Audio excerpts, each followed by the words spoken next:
don't have this image in your head of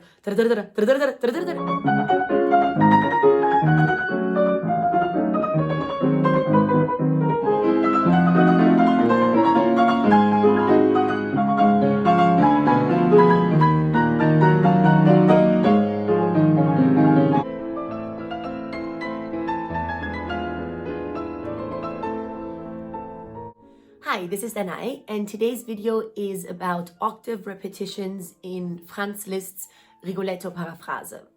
I started a mini-series called Master Any Difficult Passage, and basically this series covers different technically challenging passages in piano literature.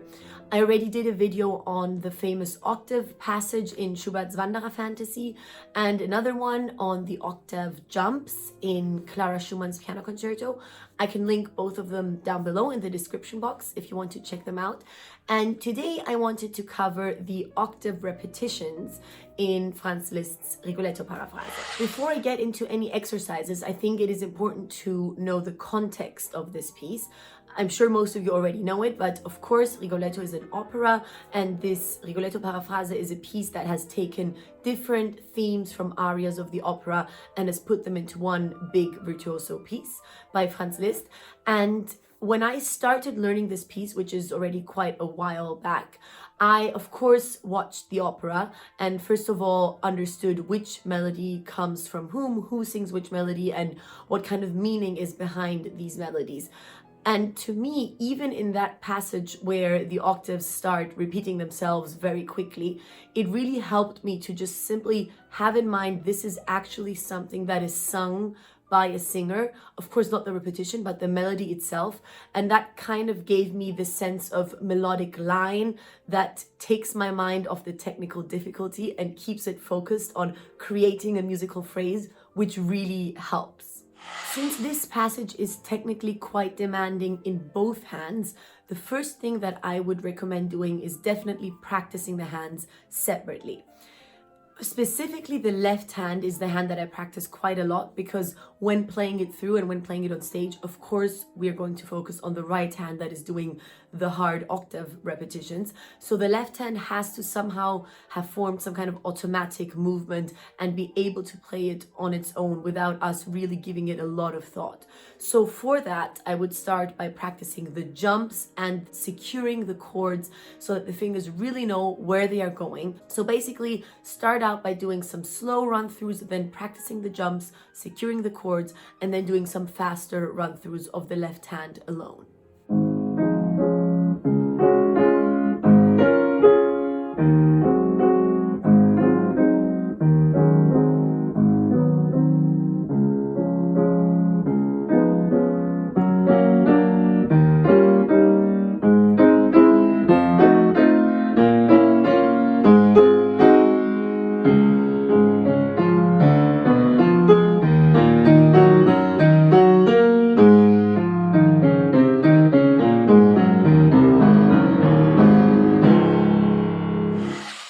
Practice the jumps by jumping towards the chord that is supposed to be played next, and then kind of hovering over the key before pressing it. That way the muscle memory memorizes the exact distance that the hand is supposed to jump.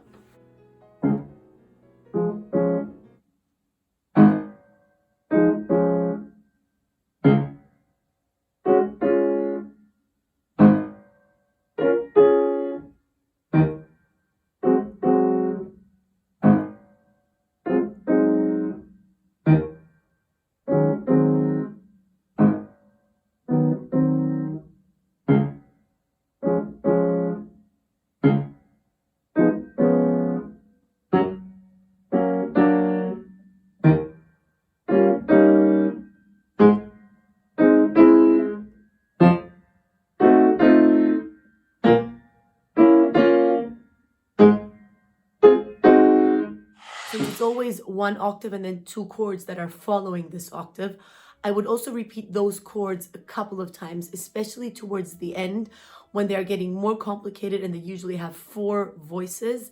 I feel that it really helps my fingers in being secure if I practice them one after the other and repeating them a couple of times.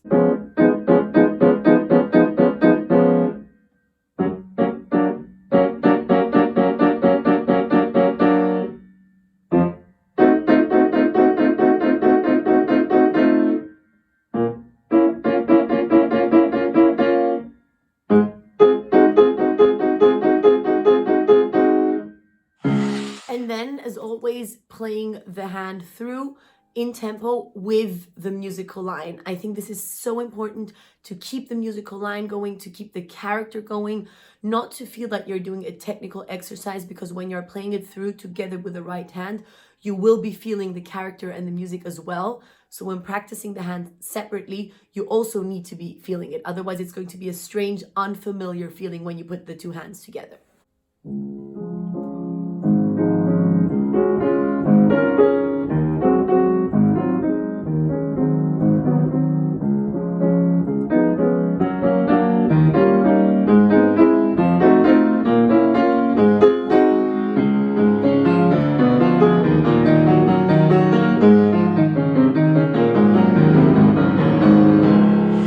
Saw the octaves that kind of end this part of the passage, and the octaves I practice in a similar way whenever I have octaves in any piece. I've also already made a video on octaves, which you can also check out in the description box, but I find that there are two very important exercises. One is thumb only, focus on the thumb, and the other one, which is even a little bit harder, is play the other voice. So usually the fourth or the fifth finger separately. If you can play those voices separately, you will probably be able to play the octave very securely.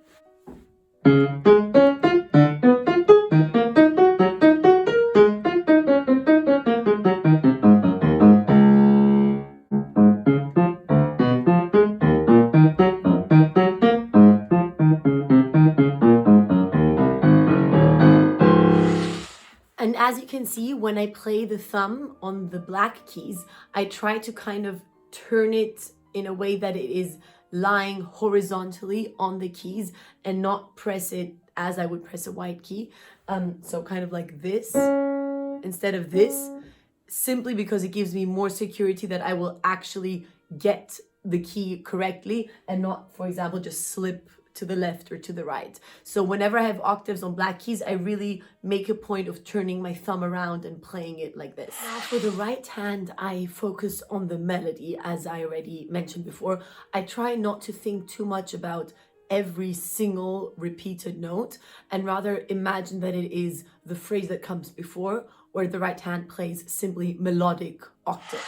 The next thing that I do is that I use language in order to spell out each octave. So I put one syllable on each octave. It can be something as simple as 1, 2, 3, 4. You say 1, 2, 3, 4, 1, 2, 3, 4, just so that you make sure that you don't miss a single note, because if you speak it, you have to take the time to play it as well. As far as my hand position goes, I try to kind of move my wrist forward as the octave progresses. So the first octave might still have this kind of a wrist hand position, and then it goes higher a little bit, just so that I have some kind of physical path to move towards while playing the repetitions.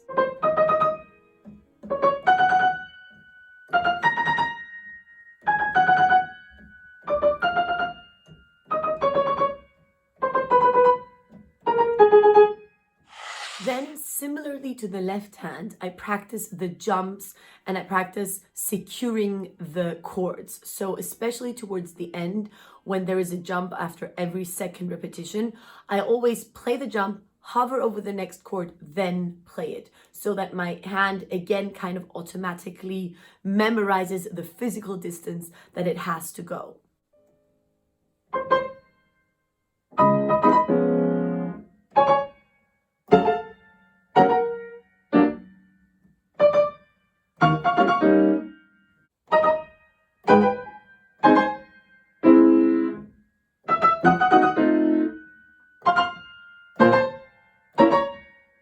Another thing that I do is I separate the repetitions into groups of 2. So I always play 2. Well, actually, I play 3 because I play the first one of the next group. And I play these 3 notes and then start with the next group of 2 in order to make sure that I'm completely relaxed, my wrist is relaxed, nothing is tense, and I just simply practice that movement with a very small amount of notes.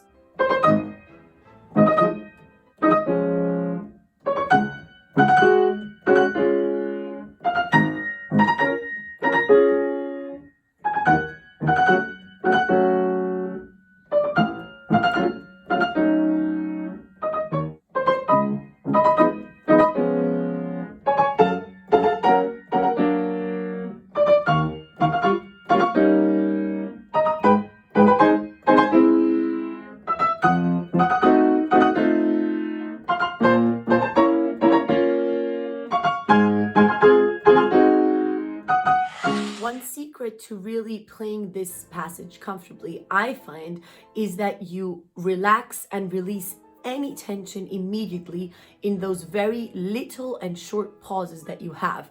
So you're basically playing 6 octaves in repetition, and then you have a tiny pause that equals the length of 2 octaves, and then you go again. So any tension that might build up during playing these 6 octaves, you can let go of in that tiny pause. And this is why I practice playing the 6 octaves and then immediately releasing, relaxing, and then only playing the next group after I am completely relaxed. And of course, my goal is to release immediately the millisecond after I have played the last octave.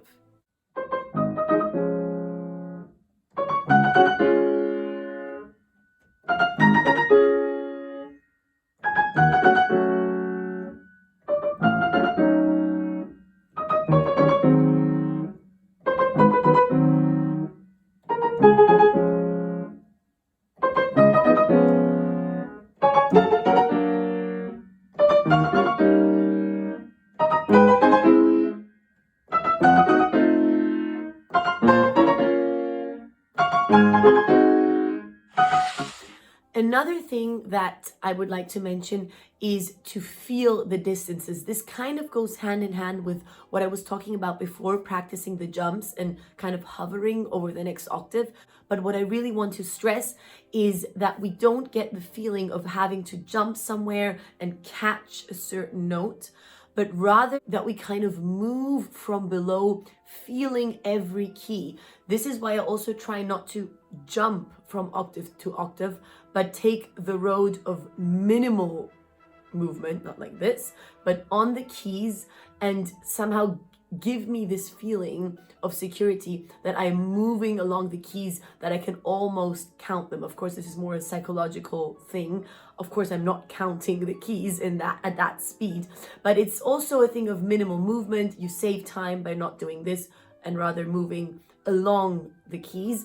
And it gives you this feeling of being more in touch with the keyboard. At least I find that it helps, and somehow being more in control.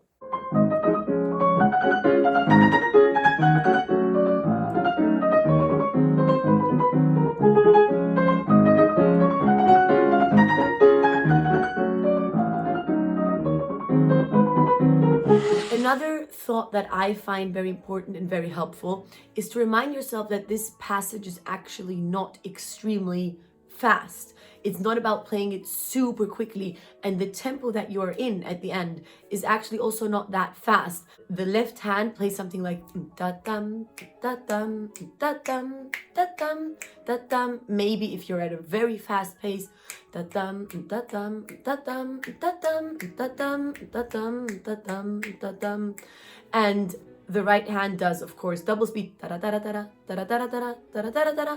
if you don't have this image in your head of if you don't imagine that, but rather, okay, it's kind of a middle tempo, I think that really helps. It gives you some kind of ease, I find, and also a feeling of safety. Oh yeah, I actually don't have to play that quickly, and it somehow makes it more possible.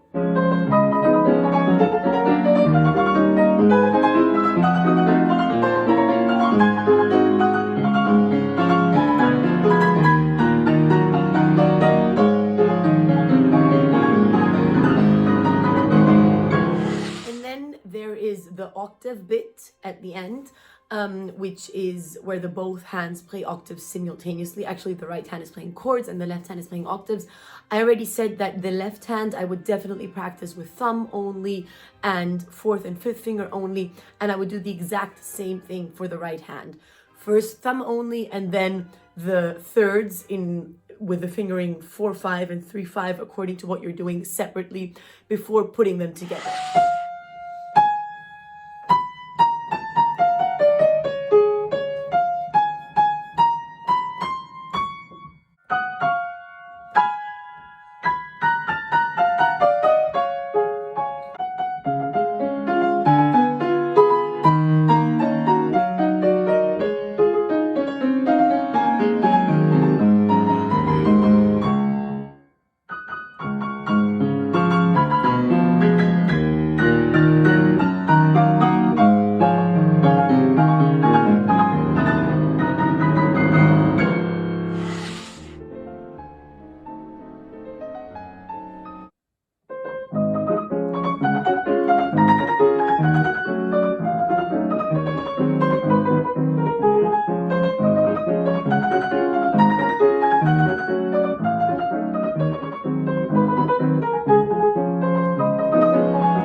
I really hope that you found this video helpful on how to play octave repetitions. Please let me know if you have any other tips on how to practice it, if you maybe have experience with this exact passage, what your feelings are, how you feel when playing it. And I hope that you enjoyed it. Thank you so much for watching, and I'll see you again in the next one. Bye!